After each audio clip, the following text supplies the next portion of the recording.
Finally, it's time to introduce our graduation speaker, chosen by our graduates. It's a particular privilege to introduce Dr. Howard Bochner, who became the editor-in-chief of the Journal of the American Medical Association in 2011. Prior to being named JAMA's editor-in-chief, Dr. Bochner was a professor of pediatrics and community health sciences here at Boston University School of Medicine. He also served as vice chair of the Department of Pediatrics and assistant dean for alumni affairs and continuing medical education at Boston University School of Medicine. He was the editor-in-chief of the Archives of Disease in Childhood, the official publication of the Royal College of Pediatrics and Child Health in the United Kingdom, the first US-based editor of that journal. Dr. Bauchner has published more than 125 papers in peer-reviewed journals. His research interests include health promotion, clinical trials, and quality improvement, but his greatest interest was mentoring of students and junior faculty. Dr. Bauchner?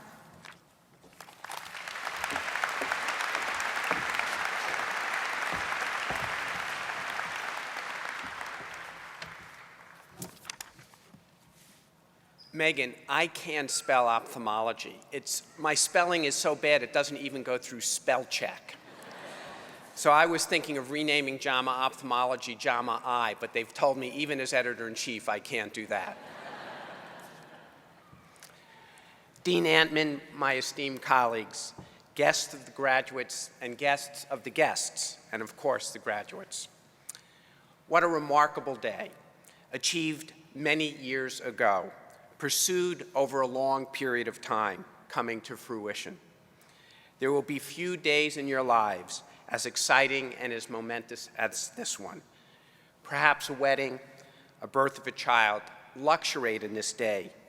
You all deserve it. I remember almost nothing that the commencement speaker said at my graduation 35 years ago. I do remember that all of my aunts and uncles trekked up from New Jersey, though, to come to the graduation. I make one promise today: I will be brief. Let me start by acknowledging many close colleagues who are in the audience, particularly my former colleagues from the Department of Pediatrics. Ben Siegel was my teacher and my children's pediatrician. Ben, where are you? Thank you for 40 years of friendship. And Bob Vinci, the current Joel and Barbara Alpert Professor and Chair. We have been colleagues since we began our residency together 30 years ago. Bob, I say we are getting old together. I did, though, like your idea that I should have been rolled in on a crib, so I'm somewhat disappointed. So perhaps you can roll me out on a crib. And a special and warm acknowledgement of Dean Karen Antman. I've gotten to know Karen actually quite well over the last decade. First at Boston University School of Medicine, where she entrusted me to chair the promotions committee for the medical school.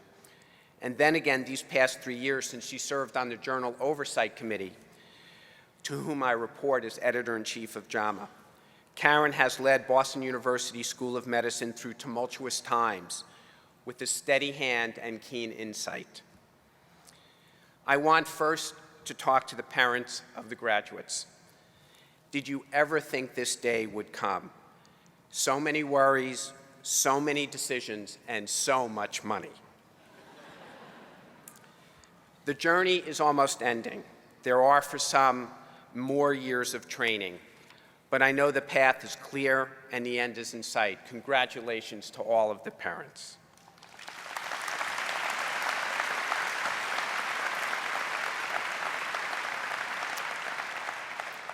What is it that people want most in their lives? Family and friends, financial security, contentment, and health.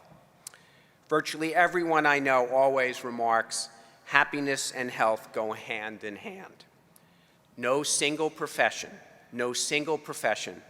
other than healthcare can so impact the lives of individuals and families. Medicine is an extraordinary profession, filled with challenges, disappointments, and anxieties, but the one constant is the ability to influence the lives of individuals every day.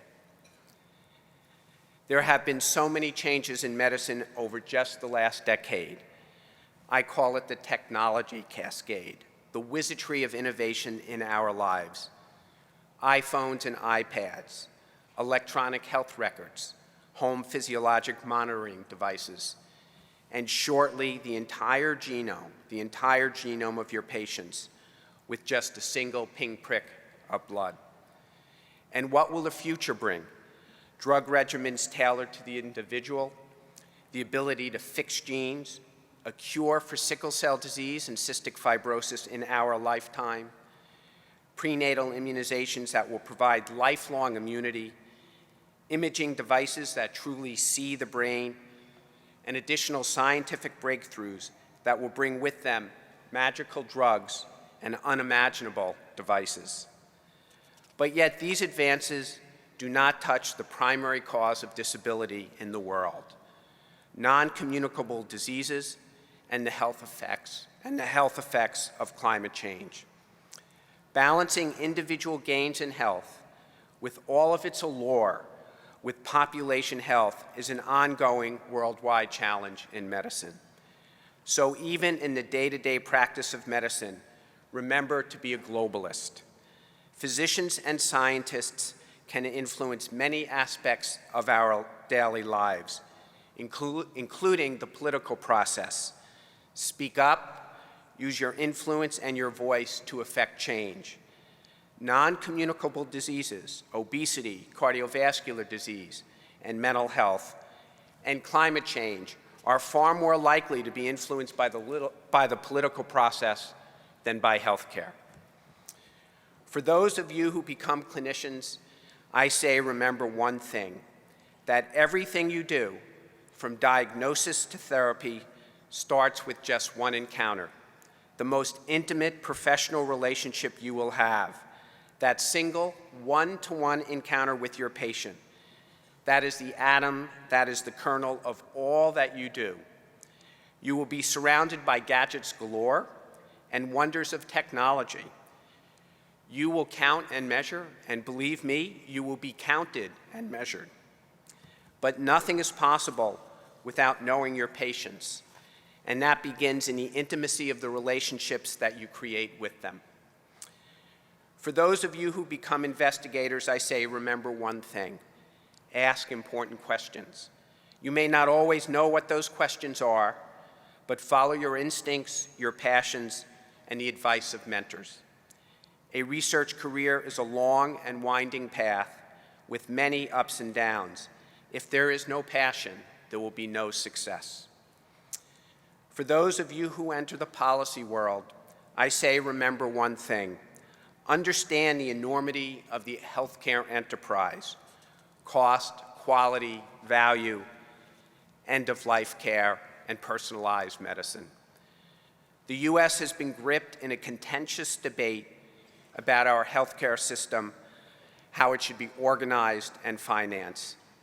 But I stand before you today and I say loudly, healthcare is a basic human right and not a privilege.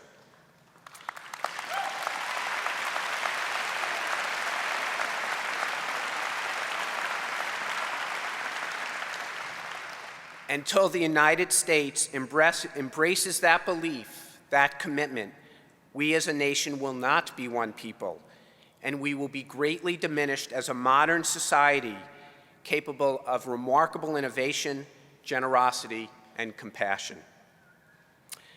There is one common important element that is shared by clinicians, investigators, and policy advocates: uncertainty. It will exist in many things you do. Often patients will want you to answer the unanswerable question. You might propose a hypothesis, conduct an experiment, and still be left with uncertainty. And few policy changes are ever adequately assessed. So that uncertainty will consume a great deal of your time. Do not be overwhelmed by it. It will be your faithful companion throughout your long career. It is an honor and a privilege to be here today. It was an honor and a privilege to graduate from Boston University School of Medicine in 1979. And it is an honor and a privilege to be the 16th editor-in-chief of JAMA and the JAMA Network. Each day I interact with remarkable people and review important research studies and opinion pieces about the future of medicine. I'd like to read something from you that was published in this week's JAMA. It's entitled, "The Care of the Patient." It is probably fortunate that systems of education are constantly under the fire of general criticism. Medical education, however, is less likely to suffer from such stagnation. For whenever the lay public stops criticizing the type of modern doctor, the medical profession itself may be counted on to stir up the stagnant pool and cleanse it of its sedimentary deposits. The most common criticism made at present by older practitioners is that young graduates have been taught a great deal about the mechanisms of disease, but very little about the practice of medicine.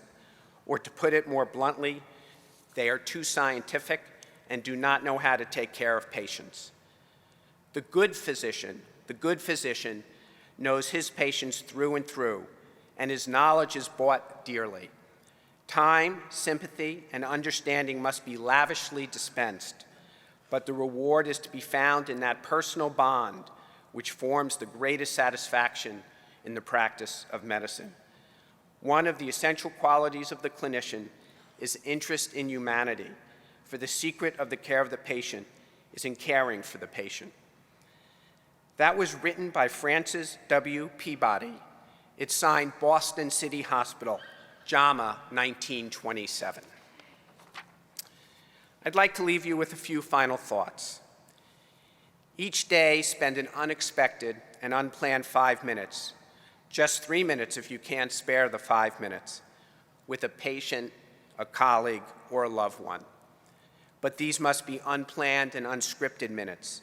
Slow your day, turn off your army of devices, and focus on just that single individual.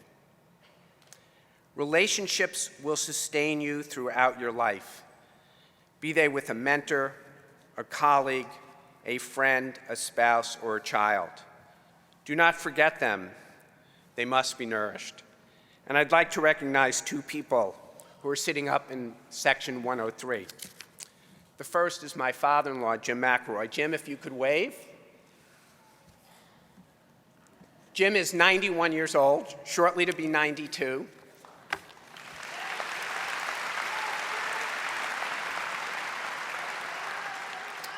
Swims in the Maine Ocean only in the summers, not in the winters.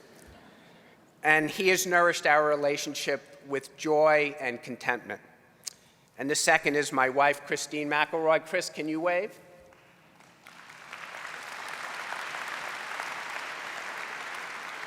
Every family has challenges, and so the nourishment of relationships that Chris has provided with me has certainly allowed us to deal with the many ups and downs in our own lives. So I want to thank both of them. Returning to my talks, every evening make a mental list of 2 or 3 good and fun things that happened to you that day. Perhaps even write them down. You will be a happier and more contented person. I'd like to read from this week's JAMA. The entire issue is focused on professionalism and governance in an evolving healthcare system. Healthcare delivery is undergoing rapid change, but many would say our educational and governance structures, which are essentially unchanged in 5 decades, have been slow to evolve. The recent contentious debate about maintenance of certification is a harbinger of what I believe will be additionally complicated discussions. The theme issue contains many viewpoints, our opinion pieces, from many of the leading figures in American medicine. In an overarching editorial, Phil Fontana Rose, executive editor, Amy Thompson, our Fishbein Fellow, and I write, "Medicine is a privileged profession. Caring for patients and helping them stay well and become well is a most noble calling. However, much is at stake in the evolving healthcare system and the current debates about educational reform, training issues, maintaining skills, and the cost of healthcare. As increased transparency reveals many aspects of medicine that have been formerly hidden from parents, not parents, from patients, such as conflicts of interests and costs of care, as more physicians are employed, as the economic stakes for patients and their families increase, and as the belief that medicine should be more personalized becomes integrated into practice, it is incumbent upon the leaders of medicine, many of which you will become, to re-examine the organizational, governance, and self-regulatory structure of the profession. We go on. These important challenges must be addressed to safeguard medicine as a profession and utmost professionalism as the distinguishing characteristic of physicians. And to conclude, medicine is a sacred trust, an extraordinary and rewarding profession. You have an ethical obligation to serve the interest of your patients first and always practice it to the best of your ability. Congratulations to the class of 2015.